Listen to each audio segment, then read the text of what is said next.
लग चुकी है तलब मंजिल की, अब खुद को आग में झोंकना होगा। ये मंजिल कहती हैं कि तू मारा जाएगा, पर ये ठोकरें कहती हैं कि देख लेंगे। हेलो एवरीवन, मैं रवि एक बार फिर आप सभी का स्वागत करता हूं टारगेट सेमेस्टर के ऑनलाइन प्लेटफॉर्म पे।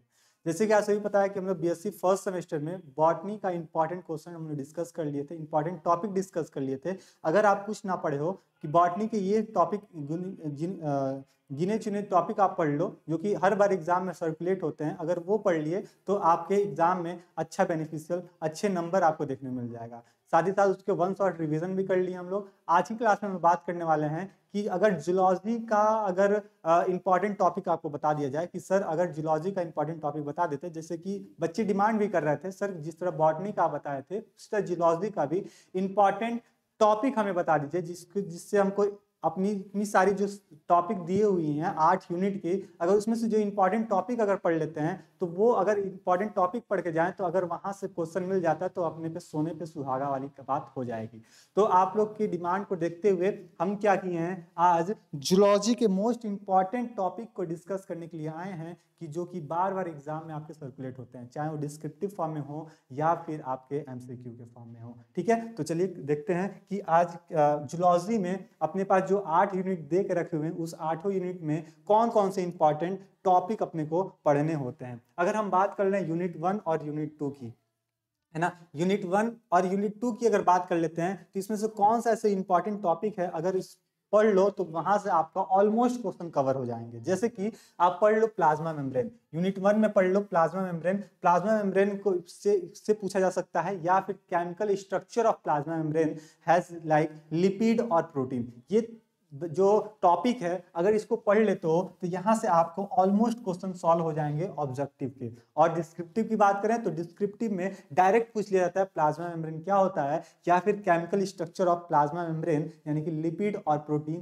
क्या होते हैं, तो इसके बारे में आपको यहाँ पे लिखने को मिल जाता है। ठीक है, जो कि हम लोग थ्योरी क्लासेस में डिटेल में डिस्कस किए हुए हैं। फिर आप बात कर लो साइटोस्केलेटन। जो साइटोस्केलेटन भी होता है यानी कि जो सेल होता है उसके अंदर स्केलेटन है ना, सेल के अंदर जो स्केलेटन पाई जाती है उसको साइटोस्केलेटन कहते हैं, जो कि सेल को एक अच्छे से ढांचा प्रोवाइड करने में मदद करता है, शेप एंड साइज प्रोवाइड करने में मदद करता है। ये किस किस फॉर्म में होता है, माइक्रोफिलामेंट, मैक्रोफिलामेंट, माइक्रोट्यूब्यूल्स, ये तमाम सारी बातें हम लोग थ्योरी वाले क्लासेस में डिस्कस किए थे साइटोस्केलेटन में। ठीक है, फिर हम लोग बात कर ले माइटोकॉन्ड्रिया। आपका सेल ऑर्गेनल्स है माइटोकॉन्ड्रिया, यहाँ पे जितना इंपॉर्टेंट लगा लीजिए उतना कम होगा, क्योंकि माइटोकॉन्ड्रिया से इसका स्ट्रक्चर बनाने के लिए आते हैं, है ना। स्ट्रक्चर बनाने के लिए जब देगा तो आप वेल डायग्राम बनाओगे, वेल लेवल डायग्राम बनाओगे। इसका मतलब कि आप स्ट्रक्चर तो बनाओगे, स्ट्रक्चर के साथ ही साथ आप इसका लेबलिंग भी करते हुए चलोगे माइटोकॉन्ड्रिया के। या फिर आपको डायरेक्ट फॉर्म पूछ देता है कि explain the mechanism of mitochondria या फिर explain the process of mitochondria through which the ATP are synthesised, यानी कि माइटोकॉन्ड्रिया में एटीपी का जो संचार जो फॉर्म निर्माण होता है वो किस माध्यम से होता है, कैसे कैसे होता है, F1 F0 पार्टिकल्स में क्या होते हैं, ये तमाम सारे बातों को फिर आपको डिस्क्रिप्टिव वे में बताना पड़ेगा। तो ये चीज हम लोग अपने थ्योरी वाले क्लासेस में अच्छे से डिस्कस कर लिए थे। अगर ये यूनिट 1 और यूनिट 2 में ये 3 टॉपिक पढ़ लेते हो, ये 2 यूनिट में अगर 3 टॉपिक आप पढ़ लेते हो तो यहाँ से गारंटी मान के चलिए कि आपको यहाँ से बाहर कोई क्वेश्चन नहीं देखने मिलेगा। अगर माइटोकॉन्ड्रिया, एग्जामिनर क्या करता है, माइटोकॉन्ड्रिया पूछता है, नहीं तो इसके अलावा राइबोसोम पूछ सकता है, राइबोसोम पूछ सकता है, गोल्जी बॉडी पूछ सकता है जो कि हम लोग पढ़े हुए हैं, गोल्जी बॉडी। ये बाद की बात है, अगर माइटोकॉन्ड्रिया नहीं पूछता तब, नहीं तो ऑल 99.9% है कि माइटोकॉन्ड्रिया ही पूछेगा। अगर माइटोकॉन्ड्रिया नहीं पूछता फिर जो अगर अदर क्वेश्चन पूछता है तो उसके कंडीशन में गोल्जी राइबोसोम, गोल्जी बॉडी, और आप एक और चीज याद करके रखना जिसको बोलते हैं एंडोप्लाज्मिक रेटिकुलम। क्या बोलते हैं सर? Endoplasmic reticulum. ये 3 टॉपिक आप रिजर्व फॉर्म में रखे रहना, जिसको ईआर के नाम से जानते हैं। अगर माइटोकॉन्ड्रिया नहीं पूछा एग्जामिनर तो आपको ये जो 3 सेल ऑर्गेनल्स दिए हुए हैं, राइबोसोम हो गया, गोल्जी बॉडी हो गया, एंडोप्लाज्मिक रेटिकुलम हो गया, यहां से क्वेश्चन पूछ सकता है। तो ये 2 यूनिट में आप क्या याद करके पढ़ोगे, प्लाज्मा मेम्ब्रेन पढ़ोगे यानी कि लिपिड और प्रोटीन का स्ट्रक्चर, केमिकल स्ट्रक्चर कैसा होता है ये पढ़ोगे, ठीक है। फिर साइटोस्केलेटन पढ़ लेना, ये इंपॉर्टेंट है। फिर आप माइटोकॉन्ड्रिया पढ़ लोगे, माइटोकॉन्ड्रिया में इसका फिगर भी और इसका डिस्क्रिप्टिव भी दोनों पढ़ लोगे, कैसे एटीपी का फॉर्मेशन होता है, कौन कौन से इसके पार्ट्स होते हैं, ये तमाम सारे बातें वहां पे देख लेना। साथ ही साथ इसके साथ राइबोसोम ना, गोल्जी बॉडी और एंडोप्लाज्म रेटिकुलम के बारे में भी थोड़ा सा देख लेना, क्योंकि यहाँ से भी question examiner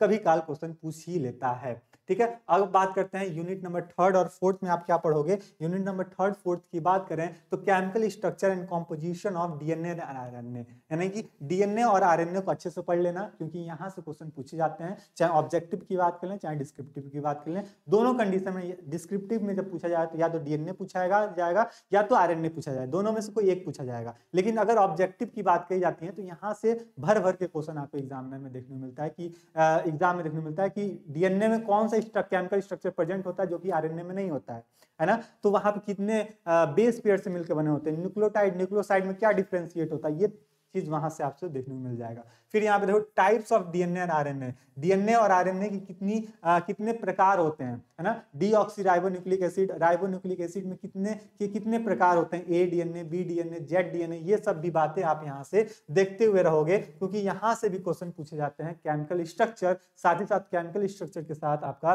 types of DNA और आरएनए। दूसरा बात कर लें, दूसरा topic cell division, most important है। यहाँ पे जितना इंपॉर्टेंट लगा लो उतना कम होगा, क्योंकि सेल डिवीजन हर बार आपसे एग्जाम में पूछे जाते हैं, और सेल डिवीजन में माइटोसिस और मियोसिस पूछे जाते हैं, इनके सीक्वेंस पूछे जाते हैं। ऑब्जेक्टिव की याद आ रहा होगा, जब हम लोग क्वेश्चन प्रैक्टिस भी सॉल्व कर रहे थे, उस कंडीशन में भी आपको देखने को मिला था कि जो माइटोकॉन्ड्रिया आपका सेल्स डिवीजन का जो इंटरफेस का जो सीक्वेंस होता है ना, एम फेज का सीक्वेंस होता है, वो तमाम सारे सीक्वेंस आपसे पूछे जाते हैं। जैसे पी मैट से आप याद किए थे, फिर लता जरा पानी दे दो, इस सीक्वेंस से याद किए थे। तो यहाँ से ये सीक्वेंस ऑब्जेक्टिव में यहाँ पे हम लिख देते हैं, सीक्वेंस अगर पूछा जाए, सीक्वेंस है ना, सीक्वेंस पूछा जाए तो इसका एमसीक्यू में बहुत क्वेश्चन देखने मिलता है, और इसका एमसीक्यू में सीक्वेंस किसका, इंटरफेस का पूछ देता है, इंटरफेस का, और साथ ही साथ आपका एम फेज का सीक्वेंस पूछ लेता है। तो ये सीक्वेंस आप याद करके रखोगे, लता जरा पानी दे दो वाला सीक्वेंस था, और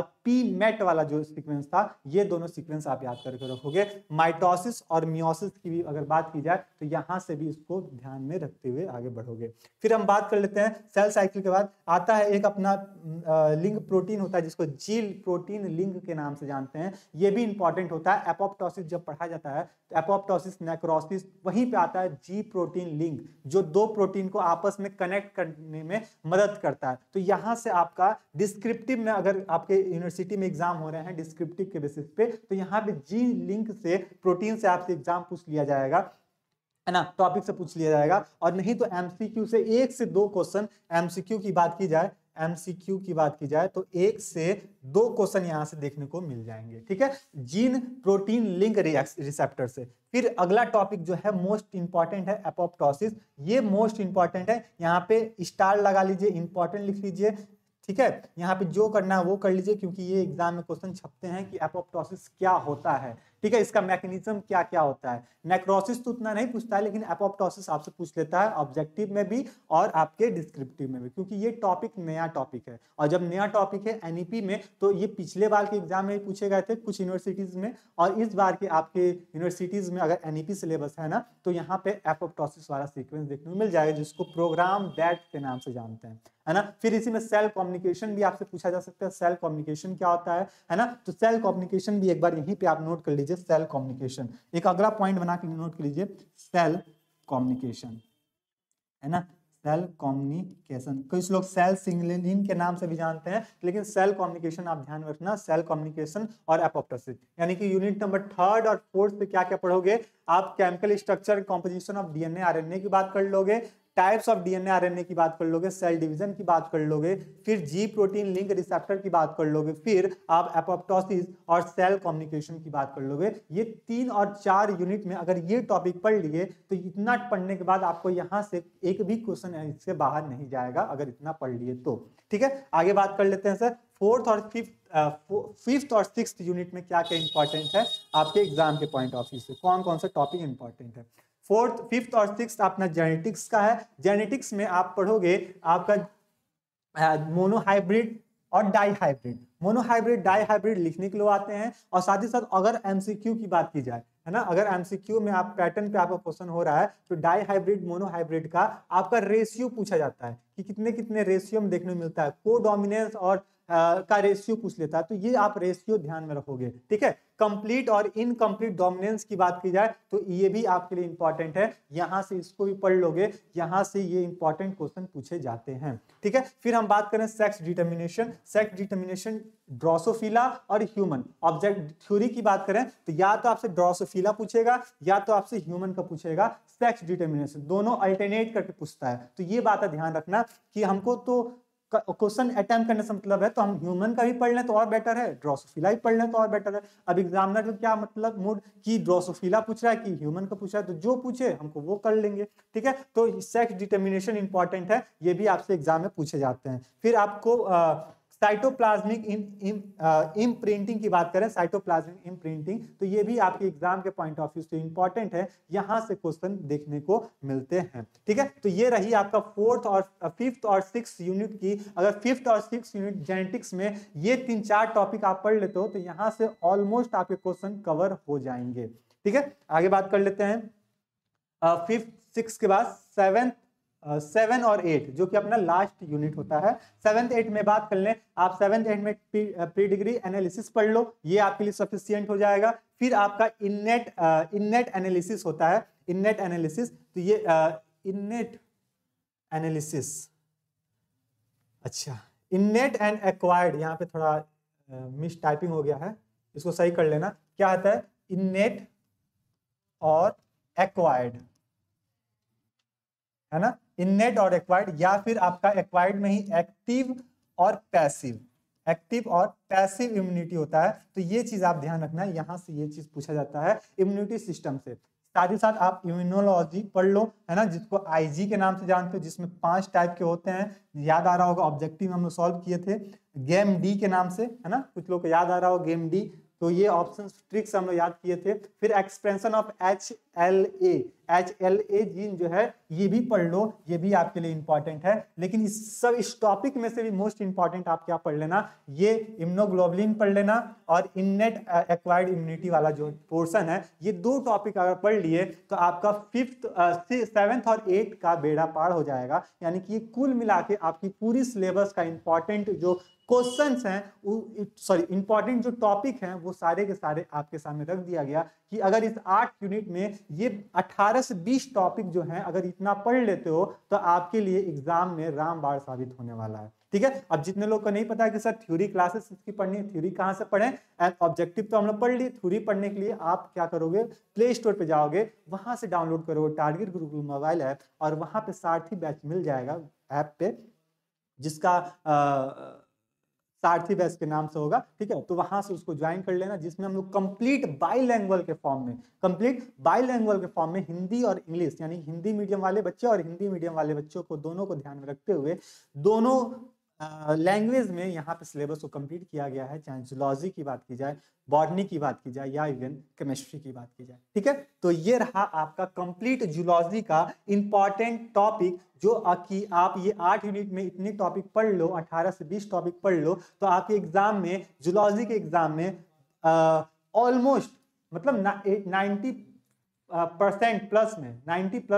में आपके क्वेश्चन यहाँ से देखने को मिल जाएंगे, इससे बाहर कोई क्वेश्चन नहीं मिलेगा। 90% की गारंटी ले रहे हैं भैया। 10% एग्जामिनर का मूड है, अब वो 10% तो हो सकता है ये क्वेश्चन टॉपिक को इधर उधर कर दे, लेकिन यहीं से आपसे क्वेश्चन पूछे जाएंगे, ठीक है। तो ये सारे टॉपिक थे आपके जूलॉजी का, ठीक है। तो ये रही बात जूलॉजी की। और आपकी बॉटनी का 1 शॉर्ट वीडियो आपके टारगेट सेमेस्टर चैनल पे अपलोडेड हो चुके हैं, लाइव के फॉर्म में था, आप लोग कुछ बच्चे उसमें लाइव थे भी और जिनको नहीं पता था वो वहां से आप क्लास को देख सकते हो, ठीक है। तो ये रही आपकी जूलॉजी की इंपॉर्टेंट क्लास। मिलते हैं अपने नेक्स्ट क्लास में, तब तक के लिए स्टे रहिए, मस्त रहिए, अपने तैयारी को और मजबूत करते रहिए। धन्यवाद।